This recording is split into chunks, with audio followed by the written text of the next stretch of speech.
Chicken patties বানানোর জন্য সবার আগে কড়াইতে পরিমাণ মতো তেল দিয়ে পেঁয়াজটা বেশি পরিমাণে দিয়ে ভেজে নিয়েছি।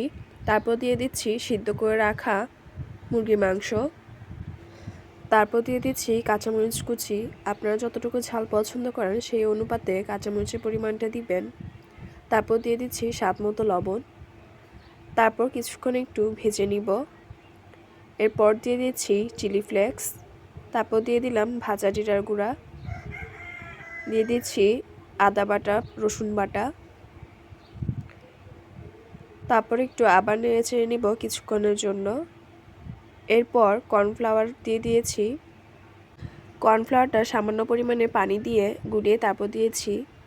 এরপর যখন হয়ে আসবে তখন সাথে একটু ধনিয়া পাতা দিয়ে দিচ্ছি। ব্যাস রেডি হয়ে গেল আমাদের চিকেন পেটিসের পুর। এরপর এখন ডোটা বানিয়ে নেওয়ার জন্য সবার আগে দিয়ে দিলাম ময়দা। তারপর দিয়ে দিচ্ছি লবণ। এরপর দিয়ে দিচ্ছি সামান্য পরিমাণে তেল। তারপর একটু নাড়াচাড়া দেওয়ার পর সামান্য পরিমাণে পানি অল্প অল্প করে মিক্স করে ডোটা ভালোভাবে মাখিয়ে নিব। ব্যাস রেডি হয়ে গেল আমাদের ডো। এরপর এখন খাস্তা বানানোর জন্য সবার আগে কর্নফ্লাওয়ার দিয়ে দিলাম। তারপর দিয়ে দিচ্ছি একটু বেশি পরিমাণেই তেল। তারপর মিক্স করে নিলেই রেডি হয়ে যাবে আমাদের খাস্তা। তারপর ডো থেকে লিচি কেটে নিয়ে প্রথমে রুটির মতো বেলে নিব। তারপর উপরে একটু তেল দিয়ে দিচ্ছি সামান্য পরিমাণে ময়দার গুঁড়ো। এরপর এমন কয়েকটা রুটি বেলে নেওয়ার পর একটার উপর একটা দিয়ে আবার কিছুক্ষণ বেলে নিব। যখন ভালোভাবে বেলা হয়ে যাবে তার উপরে দিয়ে দিব খাস্তা। এরপর স্ক্রিনে দেখানো অনুযায়ী ভাঁজ করে নিচ্ছি। আপনারা চাইলে এভাবে ভাঁজ করে নিতে পারেন বা নিজের পছন্দ মতো শেপও দিয়ে দিতে পারেন।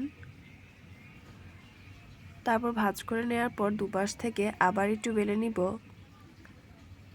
আমি এখানে পুরোটা দুভাগে ভাগ করেছি, তারপর বেলে নিয়েছি। যখন ভালোভাবে বেলা হয়ে গিয়েছে তারপর আমি মাঝখান থেকে কেটে নিয়েছি এবং দুইটা পার্ট হয়ে গিয়েছে। এরপর আরেকবার একটু ভালোভাবে বেলে নিয়ে চারপাশ দিয়ে লাগিয়ে দিলাম পানি। তারপর মাঝে দিয়ে দিব মাংসের পুরটুকু। তারপর স্ক্রিনে দেখানো অনুযায়ী শেপ দিয়ে দিলাম। ব্যাস রেডি হয়ে গেল আমাদের পেটিস। এভাবেই একে একে সবগুলো পেটিস বানিয়ে নিব। তারপর তেল গরম হয়ে আসার পর একে একে সবগুলো পেটিস তাতে ছেড়ে দিব। পেটিসগুলো ডুবো তেলে ভেজে নিয়েছিলাম এবং কিছুক্ষণ পর পর এপিট ও পিঠ উল্টিয়ে নিয়ে ভেজে নিচ্ছি। এরই মাঝে আমাদের পেটিসগুলো ভাজা রেডি। দেখতেই পাচ্ছেন পেটিসগুলো কতটা মচমচে হয়েছে এবং দেখতে কত ভালো লাগছে।